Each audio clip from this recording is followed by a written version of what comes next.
Where did I go? I think in order to do the next thing, I went deep.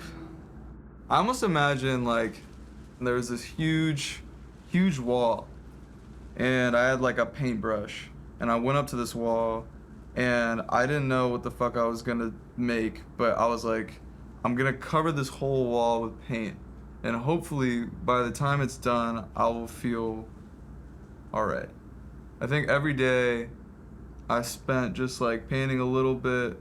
I covered up that whole wall with paint, and then I took a step back on November 14th, and that shit was done, and I didn't even, like, obviously I was feeling and I was living through every brushstroke.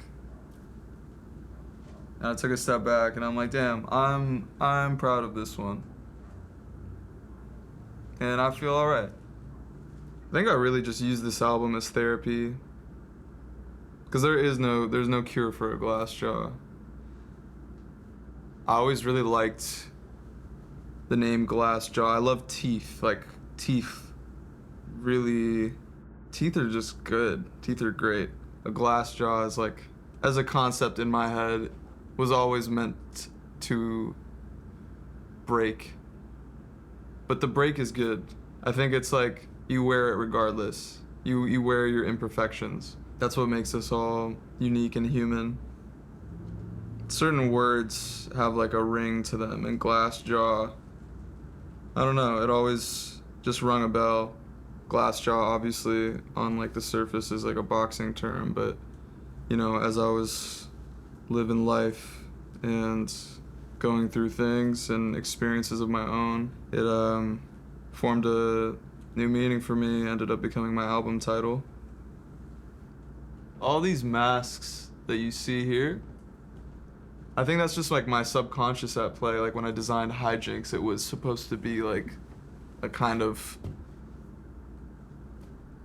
reflection of me in a way, of the old self. That's why you'll see them in the flesh kind of championing this giant Hijinks pinata. It was like my mission to break that thing. And also, I've seen a couple comments about it, and it's true, it does kind of resemble me in a way if you like squint really hard or have bad vision. There's a story to be told, right? And I think for a good story, there's a past, there's a present, and there's like things to come. Hijinks is a representation of my past in a way. I think you guys will take shape in many different ways, in many different fonts. Because I don't think Hijinks only exists and stops with me. I think everyone has their own Hijinks. I think every human has their own Hijinks. Mine just look like you. One of the rules that I had in terms of like sonics that I established really early on is like, I want to record things into a microphone as much as possible. I just wanted like a very natural yet visceral sound for Glassjaw as a whole. And I think like kind of limiting myself to producing and like crafting sound in that way made the most sense. I like to make music with my friends. One name that sticks out the most, just because he's like a new face that I've been working with, is Full City Rebake. Yeah, he's extremely talented, and love to both of the homies, Breakins and Keshi. We've tried to make a song work for years now for Breakin, so it was never like, yo, drop in and just write me a verse. Like I let him know what was going on throughout the whole project up until that point where we made Sleepwalker. I think it was in my head perfect. I feel like I have a lot of people I'd want to work with. Oh my god, Dream though? I don't know what Akon's up to nowadays, but I see you running down up on that pole. Oh man, Underscores is great. She's an insane producer. Like, probably the most talented producer I've ever had the pleasure of working with. I was going to New York and we had this song for a while, and I forgot what had happened. I think I just wanted to shoot like a fun music video for it because I knew she was in New York at the time or something. Like the song had no drums on it or anything, so on the flight over I started like programming some drums. Yeah, we just had like a fun time doing that. I think like it was a nice break from all the serious shit too. I've been listening to a lot of Jane Remover, so she's so great.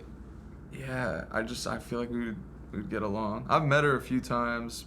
If I have like an established relationship with you as like a homie, it's so much easier to like fail around you. Being able to fail around someone and just having space for that, I think that will warrant such good results in the end if you're trying to make some good shit. I had such a strong vision for this album. Once I started figuring out this world and these set of rules, obviously like the world isn't so on the nose the way that the writing is, but they kind of mirror each other.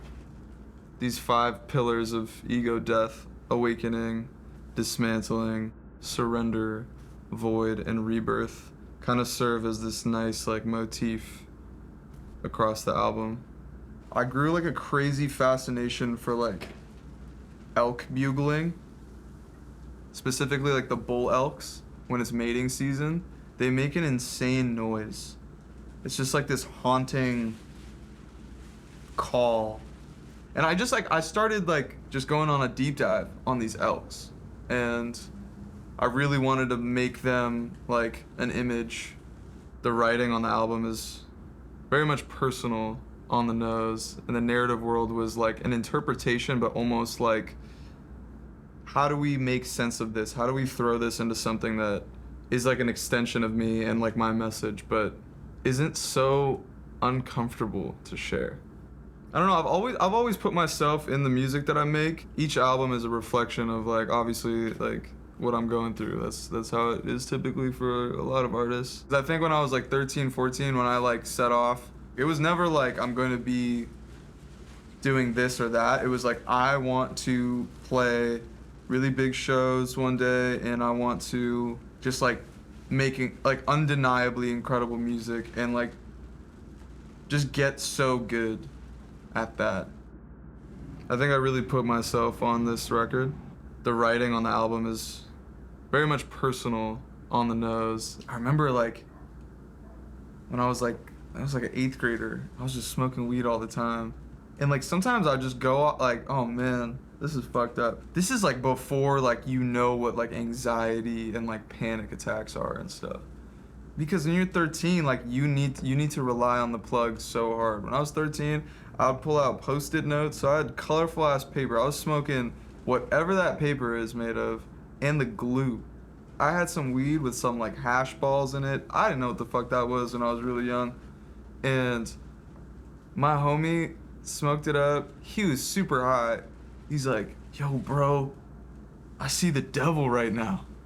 It's like what you don't want to hear, you know, when you're just like baked. And that freaked me out. And I just remember like hearing my heartbeat. And it was just going, going, going. I feel like before that moment, I never felt my heartbeat. And ever since then, I like perpetually feel my heartbeat. At such a young age, smoking weed, something happened in my brain. I became so reclusive and so introverted so fast. So I used to like walk over to my homie's house, play games and stuff all the time, you know, just doing shit as like a 12-year-old. And then I had this panic attack, and then like I was like scared to leave my house because I kept having panic attacks after. And then, you know, I remembered like, oh man, I kind of liked making music. Like that's something I can do on my own. And then I just went so hard on the music stuff because of that experience with weed. It is like so integral to just like my birth as an artist. If it weren't for that, damn, I don't know what the fuck I'd be doing right now. I think I'd be like, oh, I kind of like making music, but I would not be like here. I don't know, it's so funny. It's like I still like I haven't smoked weed since I was like 14. I'm good. I'm good.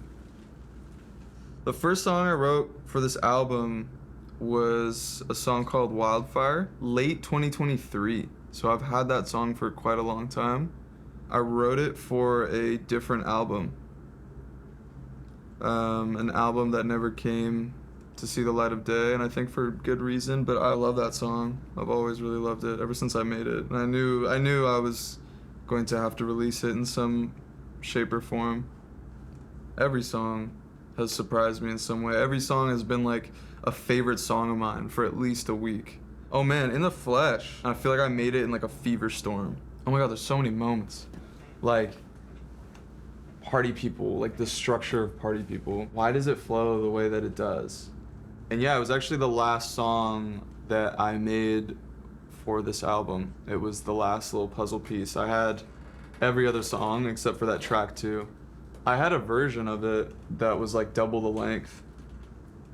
And it was interesting because the song, the way that it is right now, is like very avant-garde, and it's like this like climb up a hill in a way. And in the other version, it was that same climb up the hill. You had this chorus at the end, and then there was like another verse, and then a chorus. And I liked what I was saying, and I felt like what I was saying needed to be said. But then like I woke up one day and the part of my brain that's like, is this a song, kicked in and was like, you need to cut that song in half because it's trying to be something that it isn't. And I think the song's identity lies in it being this like climb up to this peak that reaches in the flesh, you know? Currently that's like my favorite song off the album. It always changes, but I'm really proud of this album. I think like Glassjaw isn't mine anymore. It's for everyone else. This music, this art has brought me so many things that I love and so many people that I love, and like it's like my entire identity. And I'm not talking about like Aries, but like just I think my ego is like 99%, if not 100, made up of this right here.